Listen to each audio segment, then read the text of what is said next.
Sud Radio Midi, Jean-Marie Bordry. Sud Radio Midi jusqu'à 13h30, bienvenue à vous sur Sud Radio. On est ensemble jusqu'à 13h30. On va parler tout de suite du quartier, d'un des quartiers les plus chauds de la capitale des Gaules. Il s'agit du quartier de la Guillotière. Pourquoi ce quartier symbolise-t-il l'insécurité en France? On en parle tout de suite. Sud Radio Midi, Jean-Marie Bordry. Non, d'abord la réponse n'est pas que policière, elle est aussi municipale. Vous avez parfaitement raison. La préemption des commerces, la propreté, l'urbanisme, le logement. Encore une fois, j'ai été maire d'une commune. Si vous concentrez toutes les difficultés sociales dans un même endroit, il y a peu de chances que ça se passe bien. Et vous pouvez mettre tous les policiers que vous souhaitez, c'est pas ça qui va résoudre tous les problèmes. Moi, j'en ai parfaitement conscience. Sauf que moi, je suis pas maire de Lyon, je suis ministre de l'Intérieur, donc je m'occupe des policiers. Il s'agissait évidemment de Gérald Darmanin que vous venez d'entendre, qui s'est rendu ce week-end au quartier de la Guillotière, quartier dans lequel les images ont fait le tour de France et le tour des réseaux sociaux. Des policiers ont été lynchés il y a quelques jours. D'ailleurs, un nouveau suspect dans ce lynchage de policiers a été interpellé ce week-end. On en parle tout de suite avec notre invité. Bonjour Sébastien Gendreau. Bonjour. Soyez le bienvenu sur Sud Radio. Vous êtes Merci. secrétaire départemental adjoint pour le département du Rhône du syndicat Unité SGP Police, Force ouvrière. Alors, plusieurs points à aborder avec vous. Les dissensions entre le ministère de l'Intérieur et la mairie de Lyon, on va en parler avec vous. Mais d'abord, un point aussi sur l'enquête. Ces images ont fait le tour de France, le tour des réseaux sociaux. 3 de vos collègues assaillis par toute une foule qui les agresse. On n'est pas passé loin d'un lynchage.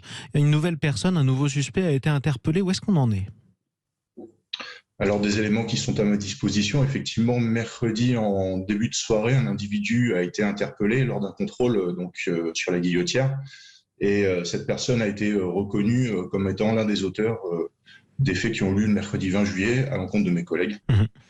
Sachant que Il sera normalement aujourd'hui présenté auprès du juge d'instruction. Sachant que ces scènes ont été filmées, on dit l'un des auteurs, vous faites bien de dire l'un des auteurs, dans la mesure où il y avait plusieurs dizaines d'agresseurs qui se ruaient sur vos 3 collègues d'ailleurs. C'est ça qui a frappé une bonne partie des Français qui ont assisté à la scène sur les réseaux sociaux. Comment expliquer qu'en plein centre-ville de Lyon, la 2e ville ou 3e, c'est selon, de France, et on est vraiment en plein centre-ville, eh bien 3 de vos collègues qui essaient de faire leur travail se retrouvent agressés par plusieurs dizaines de personnes. Oui, tout à fait. Alors, juste pour revenir sur l'enquête en cours, il y a encore des investigations, donc il y aura très probablement prochainement des personnes qui seront interpellées. Il y a déjà une personne qui est en détention et aujourd'hui, donc, le second auteur va être présenté devant le juge. Comment expliquer tous ces faits? Ça fait des années que perdurent ces problèmes d'insécurité dans le quartier de la Guillotière. Je pense qu'il faut plus de présence policière et puis aussi il y a un problème de volonté politique, pour faire simple. Un problème de volonté politique, ce qui nous amène justement aux dissensions entre le ministère de l'Intérieur avec Gérald Darmanin et la mairie de Lyon avec le maire écologiste de Lyon, Grégory Doucet, qui a boycotté la visite du ministre. On en parle dans un instant avec vous. Tout de suite, j'aimerais qu'on accueille Alain au 0826 300 300. Bonjour à vous Alain. Bonjour. Bienvenue sur Sud Radio, vous êtes lyonnais. Alors vous confirmez ce que nous dit notre invité, parce que pour vous, ce quartier, vous le connaissez, ça fait 40 ans qu'il est dangereux en gros. Mais la Guillotière, si vous voulez, c'est un truc historique. Si on remonte dans les siècles passés, il n'y avait qu'une entrée sur Lyon quand on venait d'Italie. C'était le pont de la Guillotière. Donc, du côté rive gauche du Rhône, s'est créé un quartier, le quartier de la Guillotière, où sont arrivés petit à petit, au fur et à mesure des siècles, des migrants, des immigrés, des gens qui venaient en France. Ce quartier a toujours eu une réputation violente. Tout Lyonnais vous dira que le quartier de la Guillotière a une réputation quand même particulière. Au début du siècle, il était surnommé le triangle du crime. Donc c'est quand même, enfin du XXe siècle, il était surnommé le triangle du crime. Donc ça prouve bien que la violence dans ce quartier est quand même endémique et remonte quand même à longtemps. Maintenant, depuis quelques années, peut-être à cause du Covid, à cause des confinements, à cause de tout ce qui s'est passé, les gens ont été de plus en plus tendus. Cette violence est montée. Mais la violence n'est pas apparue d'un seul coup depuis 6 mois. Et par contre, là où je suis obligé de rejoindre la personne de la police, c'est qu'effectivement, il y a un problème politique. Oui, j'avais pas retenu le nom, excusez-moi. Il y a un problème politique depuis des dizaines d'années. C'est-à-dire aucun maire dans la ville de Lyon, on a pris à bras-le-corps le problème de la guillotière. Et encore, faut pas se plaindre, la fosse aux ours a disparu. C'est-à-dire qu'à l'entrée du pont de la guillotière, il y avait ce qu'on appelait la fosse aux ours. C'était en contrebas, c'était le bal des drogués et compagnie. Ils ont fini par construire un parking souterrain dessus, donc la fosse aux ours est comblée. Donc ça a au moins supprimé tout ça en attirance pour la drogue. Mais la guillotière par elle-même est un quartier qui a une réputation quand même à Lyon assez violente. De coupe-gorge, si je comprends ce que vous nous dites. Non, pas coupe-gorge, mais d'une certaine violence. Oui. Et pas simple, c'est un quartier qui est compliqué à gérer.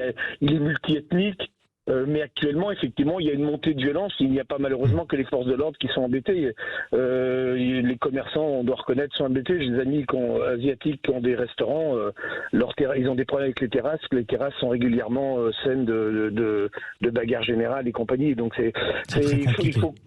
c'est très compliqué. Mais les politiques, de toute façon, ont une très grande responsabilité dans le problème. Mais justement, on va essayer de parler des solutions politiques avec notre invité. Merci beaucoup, Alain.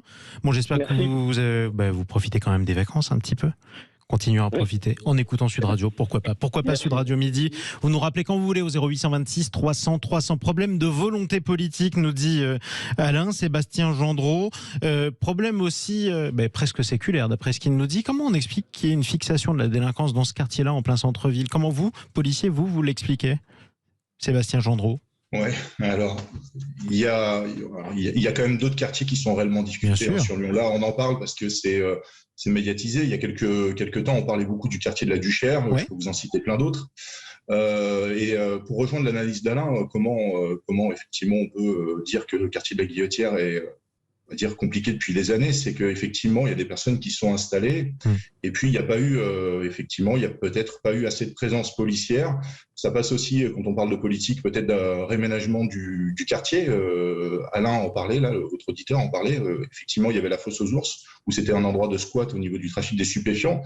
Ils ont décidé de monter un parking. Il faudrait peut-être revoir le réaménagement du quartier. Et puis, alors nous, de notre côté, je pense qu'il faut que dans un premier temps, il y ait une présence policière au quotidien, parce que effectivement, ceux qui souffrent le plus, ce sont les habitants et les commerçants du quartier. Ça devient une horreur.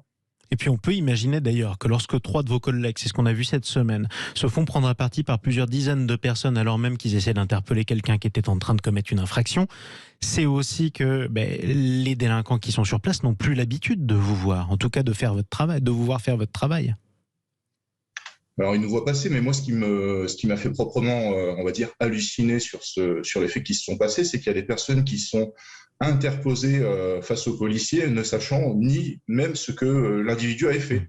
Il aurait très bien pu commettre des faits criminels. Oui. Et voilà, on en est là. C'est-à-dire qu'on décide de s'opposer à interpeller une personne qui aurait pu commettre un crime, par exemple. Ça devient du grand n'importe quoi. Donc il n'y a aucune confiance en la police, en tout cas pour ces personnes-là qui s'en sont prises à elle. Parlons maintenant de la politique, parlons-en. Le maire de Lyon, Grégory Doucet, a rendu visite aux habitants cette semaine, il faut bien le dire, pour les écouter, disait-il, pour le dialogue. Il a promis d'être ferme. Il a boycotté par ailleurs la visite du ministre de l'Intérieur, Gérald Darmanin. Alors, est-ce qu'il y a de la récupération politique et de l'opportunisme ministériel dans cette visite de Gérald Darmanin ce week-end, ou est-ce que effectivement le maire de Lyon ne veut pas entendre parler d'une politique sécuritaire ? Ça, c'est une bonne question. Ce sont des problèmes, on va dire, politiques. Ce qui est important, c'est qu'il faudrait qu'ils arrivent à pouvoir discuter ensemble. C'est important. Il faut une collaboration commune entre la mairie et le gouvernement et le ministre de l'Intérieur. Ça, c'est important parce que le message qu'on a fait passer, nous, on l'a vu samedi, c'est qu'il y a des gens en souffrance. Et donc, il faut partir au-delà on va dire, des problèmes politiques.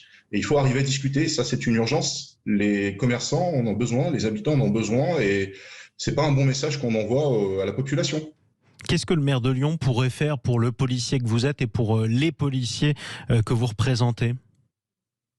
Alors, je pense que le maire de Lyon, ce qu'il faudrait qu'il fasse, c'est surtout s'occuper de ses habitants et de ses commerçants. Donc, qu'est-ce qu'il pourrait faire pour lutter contre l'insécurité et la délinquance dans ce quartier ? Je pense qu'il faudrait qu'il augmente ses effectifs de police municipale. A priori, ces derniers mois, ils ont baissé. Il y a aussi, on en a parlé, ça a été évoqué, l'augmentation peut-être des caméras de vidéosurveillance. Il n'y en a pas eu depuis un certain temps et pourtant, malgré tout, c'est un outil très important pour justement les enquêteurs. Il faut savoir qu'il y a une partie un des deux individus qui a été interpellé grâce à l'identification par la vidéosurveillance, bon effectivement par les vidéos qui ont été transmises par notamment ces délinquants, mais c'est un outil super important. Donc vidéosurveillance et plus de présence policière, augmentation de sa police municipale et réaménagement du quartier. Réaménagement du quartier, ça veut dire quoi? Détruire des bâtiments, réduire aussi les impasses par exemple, certains endroits où il y a des angles morts? Ouais, par exemple, hein, il y a tout un tas de choses. Il y avait Monsieur Borloo qui avait fait un grand projet de plan de réaménagement du territoire. Il y avait plein de choses intéressantes. Malheureusement, a priori, c'était, on va dire, un projet extrêmement coûteux. Je pense qu'il y a des choses à prendre dans ce projet. Et effectivement, il faut revoir de manière plus globale le réaménagement. Alors, je peux pas vous dire concrètement quoi, c'est pas forcément mon boulot, mais en tout cas, il faut y réfléchir et rapidement.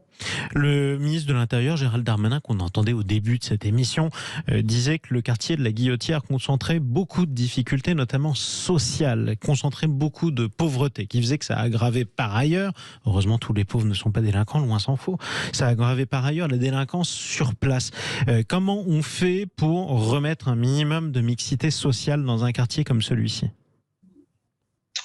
Justement, le ministre de l'Intérieur parlait de droit de préemption au niveau des commerces. Il faut que le maire décide d'installer des commerces, de nouveaux commerces, je pense, effectivement. Et puis derrière, il y a le réaménagement. C'est pas évident, mais c'est un quartier populaire. C'est une très bonne chose d'avoir un quartier populaire. Effectivement, il faut pas faire un lien entre la pauvreté et la délinquance, ou l'immigration et la délinquance, même si souvent, malgré tout, les problèmes peuvent être liés, et ça, ce sont des faits. Et effectivement aussi, quand vous êtes plutôt pauvre et dans un quartier plutôt pauvre, vous êtes aussi le premier à la subir cette délinquance. Le deuxième, c'est le policier, et ce sont tous ceux que vous représentez. Vous parliez, et ce sera ma dernière question, d'une augmentation de la présence policière. Combien aujourd'hui, tiens, à ce stade, sur une journée normale, y a-t-il en ce moment de policiers à peu près qui sont en train de patrouiller dans ce quartier? Sébastien Gendreau? C'est variable aujourd'hui. Alors, depuis les faits, il y en a beaucoup plus, oui, forcément. Et ça va durer combien de temps? C'est une bonne question. C'est ce qu'on a demandé au ministre de l'Intérieur. Il nous a promis d'envoyer 570 effectifs, dont 70 effectifs de la compagnie républicaine de sécurité qui seraient à demeure. Il faut que ça dure un certain moment. Actuellement, là, tous les jours, il y a des opérations de contrôle de police, qui a d'ailleurs permis d'interpeller samedi un deuxième individu. Donc la présence policière, je ne peux pas réellement vous la quantifier, mais elle est bien plus importante. Et ça marche ou pas? C'est une bonne chose pour le quartier. Ça suffit? Ça marche ou pas? Le seul fait de vous voir beaucoup plus souvent? Oui, mais bien sûr, il y a des résultats, ça marche, c'est ça. Il faut, dans l'urgence, il faut de la présence policière dans un premier temps. Donc, il faut que le quartier soit, on va dire, plus couvert par nos forces de l'ordre. Le problème, c'est que ces derniers temps, ça n'avait pas été réellement fait, puisqu'on a des réels problèmes d'effectifs. Il nous manque environ 300 fonctionnaires sur l'agglomération. Une brigade spécialisée du terrain a été créée sur le quartier de la Guillotière, suite aux faits qui ont eu lieu en février à la Guillotière. Il était prévu 30 effectifs, on n'en a que 20, il en manque 10. Donc voilà, ça fait partie des problématiques. C'est un combat de tous les jours, y compris pour les policiers. Merci à vous, Sébastien Gendreau. Merci. Je rappelle que vous êtes secrétaire départemental adjoint du syndicat Unité SGP Police Force Ouvrière pour le département du Rhône. Tiens, si vous êtes lyonnais, vous aimez peut-être le sport féminin, Sébastien Gendreau, pour changer de sujet du tout au tout, puisque la meilleure équipe de football de la ville, ce sont les Fenotes, ce sont les multiples championnes d'Europe et championnes de France. On va parler dans un instant du sport féminin qui a déboulé en grande pompe sur nos écrans cet été. On va faire le bilan du Tour de France féminin et aussi de l'Euro de football féminin. Est-ce que le sport féminin est en train de s'imposer aussi dans les médias? On en parle avec notre autre invité, Vincent Chaudel. Merci à vous, Sébastien Gendreau. À tout de suite sur Sud Radio. Merci. Au revoir. Sud Radio Midi, Jean-Marie Bordry.